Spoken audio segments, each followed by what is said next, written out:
Hello ladies and gentlemen, thank you for coming to this week's video blog. My name is Robert Rico here at California Realty Training. Hey, thanks for coming to visit us today. We want to bring some more great information for you, particularly of course in the real estate field. Hope you've been doing great. Listen, today's topic, how to make a good offer, how to write a good offer. You want to be an agent? You got to make sure you're familiar with this kind of stuff, huh? You got to make sure you're familiar with how to write a good offer, especially if you're planning on concentrating with buyers, because buyers want a realtor who know how to write good offers, huh? Not just your typical offer, but a good offer. An offer that's gonna get what? That's right, accepted, right? Now this is how it works. As a real estate agent, you're gonna hope to work with a lot of buyers in your real estate career. Now in my career, I've worked with tons of buyers. Of all the transactions I've done, I would say approximately, 75% have been dealing with buyers. And it's fun. With the buyers, it's emotional. Now emotional meaning, once they get into an escrow, they really want this house. They can feel the joy. They can see the future in this house. It becomes pretty darn emotional. That being said, many times when they see the house for the first time, they're depending on you. They're depending on you, the realtor, to make it happen.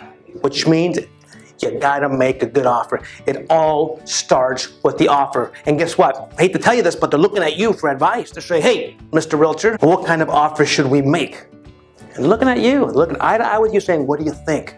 Now, let's talk about the basics on how to write a good offer. Let's start with the most basics of the basics. If your buyers want this house badly, they gotta have it. They've been dreaming about this for years. Number one, let's talk about the earnest money deposit. The EMD, the earnest money deposit. Now that's the buyer putting down money to have this house taken off of the market. That's the buyer saying, hey, Mr. Seller, how you doing? Listen, I want to make you an offer, and if you accept my offer, I'm willing to give this amount of money, boom, and give it to an escrow company to take your house off of the market. Now, of course, the bigger the deposit, the more serious the buyer. Sellers like that. If you have a buyer who wants something really bad and they're only willing to give $1,000 up, they're only willing to sacrifice $1,000. Does that sound serious to you? Of course it doesn't.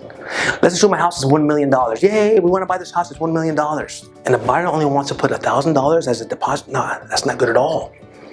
Now, typically a really good deposit, a really good EMD, earnest money deposit, is 3%. Now, what's 3% of $1 million? Do the math. Well, 3% of $1 million is $30,000. This guy's willing to give $30,000 and put it in an escrow account. He must really want my house. This is a serious buyer. That's step one. Step two, of course, would be the sales price. The offer price. What is the buyer willing to offer? Now let's assume this house is listed at $1 million. $1 million bucks. We'll have to decide what would be a good offer, what is not a bad offer, what offer would be completely unreasonable. In my point of view, of all the offers I've made, if you want something bad enough, you better at least give what? That's right, list price. If they want $1 million, give them $1 million if you want it bad enough. Of course, there are other factors we have to consider. What kind of market are we in? Is it a buyer's market? Is it a seller's market? We have to consider tons of stuff. But at the end of the day, when you have the whole transaction right here in front of you, there's something that they want and they want it bad enough. If the sellers want $1 million, what should you offer? That's right, $1 million. Now, let's assume that this house that they really want, because you as a realtor are gonna have access to all the information. Let's assume that this house that they want has been on the market for a long time. Ready? We call that DOM. D as in dog, O, M as in Mary. We call that DOM, days on the market. You as a realtor need to know what is the days on the market in this property. So they want this house, they're asking $1 million for it. You as a realtor will know that the days on the market is, 7. This house has been on the market for 7 days. Now that's pretty darn fairly new. This house has only been in the market this amount of time. That's nothing. Do you think there's wiggle room to negotiate with this price? It being only on the market for 7 days? Probably not. Let's retract on the example. Let's assume that this house, which they want $1 million, has been on the market, DOM, 2 months. Hell, let's go worse. Let's go 4 months. 4 months. This house has been on the market 4 months, no action. Now you as a realtor, think about this. Do you think there's going to be wiggle room? Do you think these sellers are going to be willing to negotiate? They've been wanting $1 million for 4 months and no one has bitten. None's gone on. Is this a good chance for the buyer to negotiate and possibly offer less? It's logic. Of course that would be reasonable. So you come in with a lower offer, unless the buyers want it bad enough. So all these you have to consider as a realtor when you're going to give your advice to the buyer. Another thing that you might want to consider to make a good offer is what we call contingencies. This is the deal when it comes to contingencies. The buyer says, okay, Mr. Seller, I'm willing to give you a list price of $1 million. I'm willing to give you 3% for the earnest money deposit. So far, so good. But I'm only willing to give this to you if I sell my other house first. I gotta sell my other house first. That's called a contingency. That's all a contingency sale of my prior property. Mr. Seller, how are you? I'd like to make you this offer. I want to give you exactly what you want, $1 million. And I want it so bad I'm willing to put 3% down, which is $30,000. Here you go. All of this means nothing, Mr. Seller, if I can't sell my house over here first. I got to sell my house over here to buy your house. That's called a contingency. That's called only if. That's called what I say, only if. I'll buy your house only if I could sell my house over here. Now, would a seller be attracted to an offer like that? Would a seller be willing to wait on the sideline, to wait and sit and wait in hopes of you selling this house? I mean, what if this house never sells? Well, then he never gets his money over here. That makes sense?